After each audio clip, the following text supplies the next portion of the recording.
Hello everyone, welcome back to my channel. My name is Dani and today I'm gonna do the International Booktuber tag. So let's talk about books. First of all, I want to welcome all the new subscribers that joined me since a few weeks ago. There is a lot of new people and I'm so grateful to have you here. And if there's any specific tag or type of video that you'd like to see from me, just leave that in the description because I'd love to know what you guys like to watch. Really, thank you so much for being here with me. I thought it would be a good chance to do this tag and so you get to know me a little bit more. I'm even wearing the same shirt that I was wearing on my booktube newbie tag because it was maybe the last time that I did something that is just like talking about myself. I have my computer here with me because I use my phone to film. So if I'm looking down, that's why. This tag was created by Daniela Nina Reeds and she's amazing. I totally recommend you check her channel. I'm gonna link her original tag in the description so you can check it out. The first question is, where are you from and what's your native language or languages? I'm from Brazil and my native language is Portuguese. Like I said, I want to take this as an opportunity to introduce myself a little bit more for you guys. So just to expand on that a little bit, I don't live in Brazil right now. I live in Canada. I moved to Canada last year with my husband. My cat wants attention. And I have two cats. One that came with us from Brazil and one that we adopted here. But yeah, so I moved here and I started my channel after I moved to Canada. Second question, in what languages do you read books? I read in English and Portuguese. I really don't like, in general, translated books. When I don't know the original language, I will read it translated, preferably to English. But if I can, if it's either in English or Portuguese, I will read it in the original language. After I started reading more in English, I started to notice when I was reading a translated book, I was starting to notice some parts where the translation was like, you can tell that it's not exactly what the author was going for. I hate when the translator tries to put something in the culture of the person that was reading the book. So for example, if someone is supposed to live in like the country, like they have a specific accent because they live in the country, and when they translate it to Portuguese, sometimes the translator will make that person have the accent of a person who lives in the country of Brazil, like, and not in a big city, just like a small town in the middle of nowhere in Brazil. But that's not the same for me at all. Like that breaks the immersion of the book for me immediately. So whenever I can, I will read it in English. When I was living in Portuguese, it was much harder because English books are so expensive there. Books in general are so expensive. They are always released in paperback and just in Portuguese, so it's hard to find the ones in English. And the price of a book in Portuguese in paperback there is more than a hardcover in the original language in English here. So I'm really happy to know now that I am able to buy the books that I want.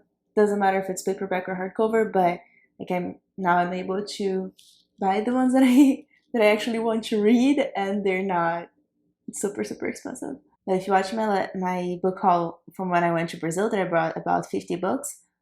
Most of them I think were in Portuguese, so I'm gonna link that in the card so you can check that. I had some that were in English, but those were like special situations and why I was able to buy the ones in English. Question number 3. Is there booktube in your native language? And if so, what is the community like?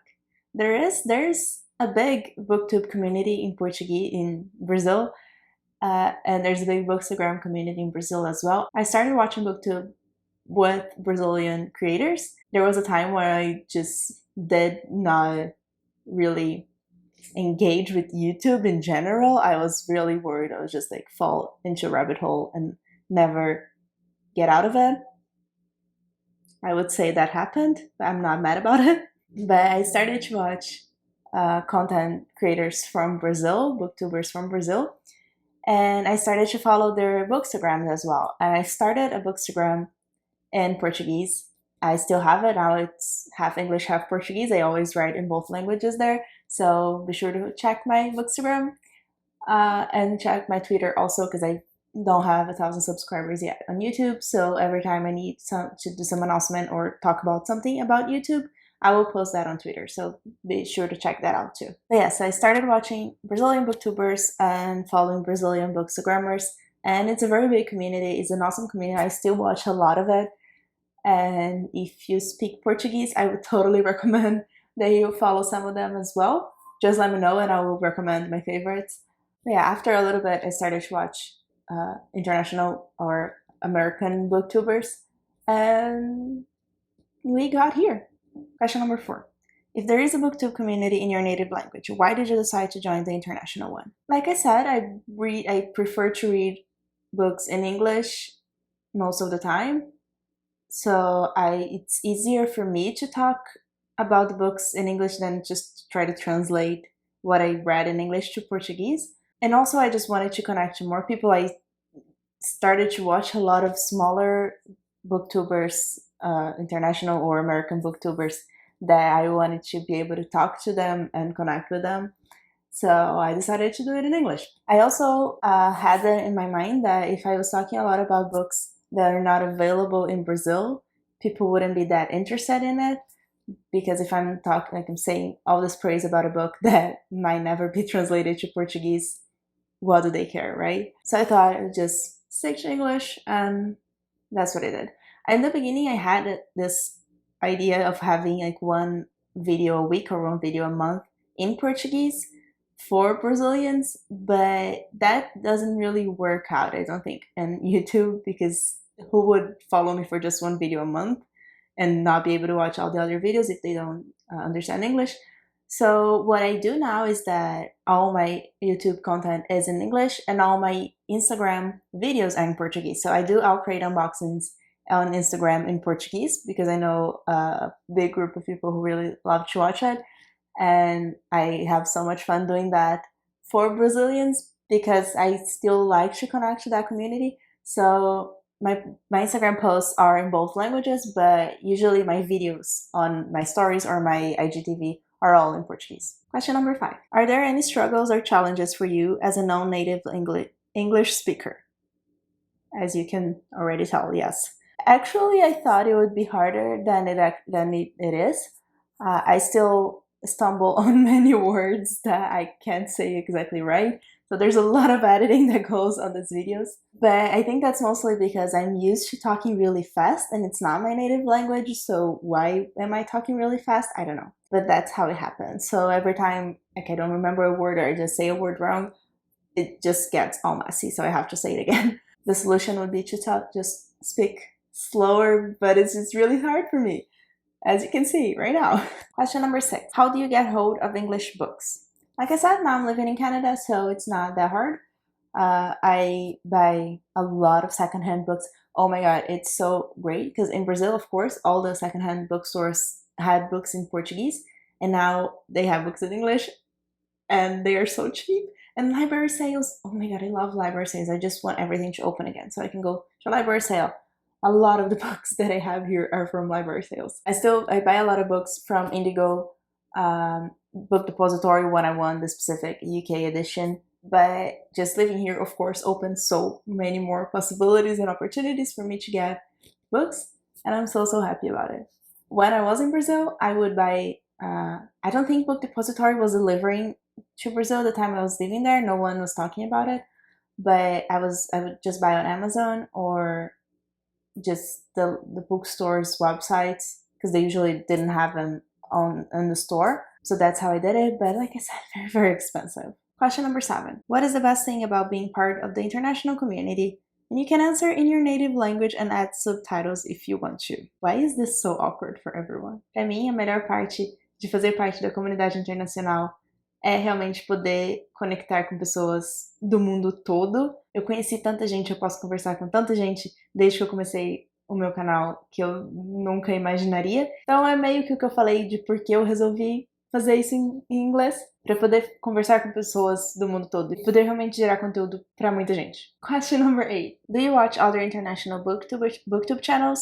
Shout out a channel that you found recently. I do watch a lot of international booktubers. The creator of this tag, Daniela, is one that I found fairly recently, and I love her content. I love watching her videos. I love interacting on Twitter and all of that. I really recommend to check out her channel. And the last question is, tag your fellow international booktubers. I don't know anymore who have done this tag or not, so if you haven't, you're tagged. I would love to watch yours. Let me know in the comments as well if you do it, because this is a lot of fun. Just to take this opportunity again to talk a little bit more about my channel, because there's a lot of new people here. I do my TBRs using M&ms, which is so much fun, and I have my latest video. I'll link that in the cards as well if you want to check that out.